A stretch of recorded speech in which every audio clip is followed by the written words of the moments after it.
ಮತ್ತಷ್ಟು ಡೀಟೇಲ್ಸ್ ಅನ್ನು ನಿಮ್ಮಿಂದ ಪಡಿತಾ ಹೋಗ್ತೀನಿ. ಇದೇ ವಿಚಾರಕ್ಕೆ ಸಂಬಂಧಪಟ್ಟಂತೆ ಮತ್ತಷ್ಟು ಅಪ್ಡೇಟ್ಸ್ ಕೂಡ ಸಿಗ್ತಾ ಇದೆ.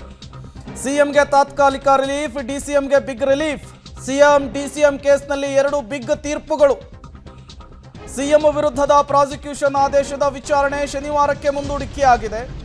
ಸಿಬಿಐ ತನಿಖೆಯಿಂದ ಡಿಕೆ ಶಿವಕುಮಾರ್ ಅವರು ಪಾರಾಗಿದ್ದಾರೆ. ಅಕ್ರಮ ಆಸ್ತಿ ಗಳಿಕೆಯ ಬಗ್ಗೆ ಲೋಕಾಯುಕ್ತ ತನಿಖೆಯೇ ಮುಂದುವರಿಕೆಯಾಗುತ್ತೆ. ಸಿಎಂಗೆ ತಾತ್ಕಾಲಿಕ ರಿಲೀಫ್ ಸಿಕ್ಕಿರುವಂತಹದ್ದು, ಡಿಸಿಎಂಗೆ ಬಿಗ್ ರಿಲೀಫ್ ಸಿಕ್ಕಿರುವಂತಹದ್ದು. ಇವತ್ತು ಜೋಡೆತ್ತುಗಳಿಗೆ ಬಿಗ್ ಡೇ ಆಗಿತ್ತು. ಏನಾಗಿರುತ್ತೆ ಕೋರ್ಟ್ನ ಆದೇಶ ಅನ್ನುವಂತಹ ಕುತೂಹಲ ಇತ್ತು. ಆ ಕುತೂಹಲಕ್ಕೆ ಈಗ ತೆರೆ ಬಿದ್ದಿರುವಂತಹದ್ದು. ಒಂದು ಕಡೆ ಪ್ರಾಸಿಕ್ಯೂಷನ್ನ ಭವಿಷ್ಯ ಶನಿವಾರಕ್ಕೆ ಪೋಸ್ಟ್ಪೋನ್ ಆಗಿದೆ. ಮತ್ತೊಂದು ಕಡೆ ಆದಾಯಕ್ಕೂ ಮೀರಿ ಆಸ್ತಿ ಗಳಿಸಿದಂತಹ ಪ್ರಕರಣದಲ್ಲಿ ಡಿಕೆ ಶಿವಕುಮಾರ್ ಅವರು ಬೀಸೋ ದೊಣ್ಣೆಯಿಂದ ತಪ್ಪಿಸಿಕೊಂಡಂತಾಗಿದೆ.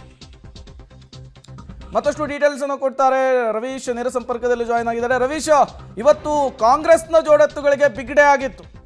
ಒಂದು ಪ್ರಾಸಿಕ್ಯೂಷನ್ ಭವಿಷ್ಯ ಶನಿವಾರಕ್ಕೆ ಮುಂದೂಡಿಕೆ ಆಗಿದೆ, ಮತ್ತೊಂದು ಡಿಸಿಎಂ ಡಿಕೆ ಶಿವಕುಮಾರ್ ಅವರಿಗೆ ಬಿಗ್ ರಿಲೀಫ್ ಸಿಕ್ಕಿದೆ. ಇದನ್ನ ಹೇಗೆ ನೋಡಬಹುದು ಅಂತ ಹೇಳಿ?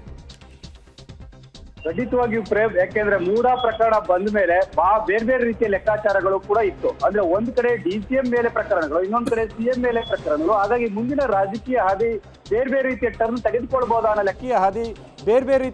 ತೆಗೆದುಕೊಳ್ಬಹುದಾ ಅನ್ನೋ ಲೆಕ್ಕಾಚಾರಗಳು ಕೂಡ ಇತ್ತು.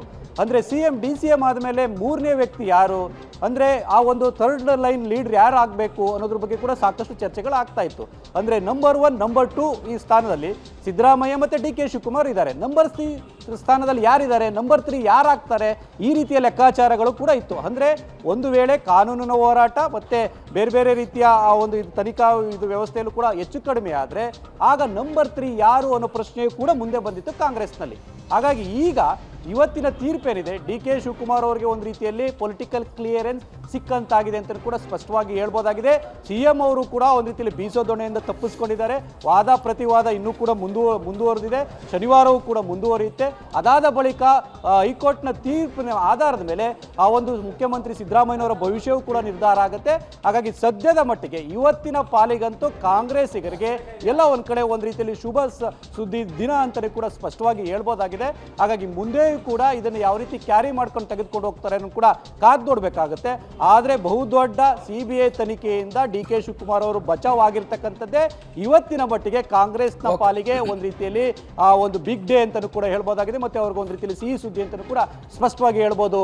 ಪ್ರೇಮ್, ಓಕೆ ರವೀಶ್, ಹಾಗೆ ಸಂಪರ್ಕದಲ್ಲಿರಿ. ಮತ್ತಷ್ಟು ಡೀಟೇಲ್ಸ್ ಅನ್ನು ನಿಮ್ಮಿಂದ ಪಡಿತಾ ಹೋಗ್ತೀನಿ.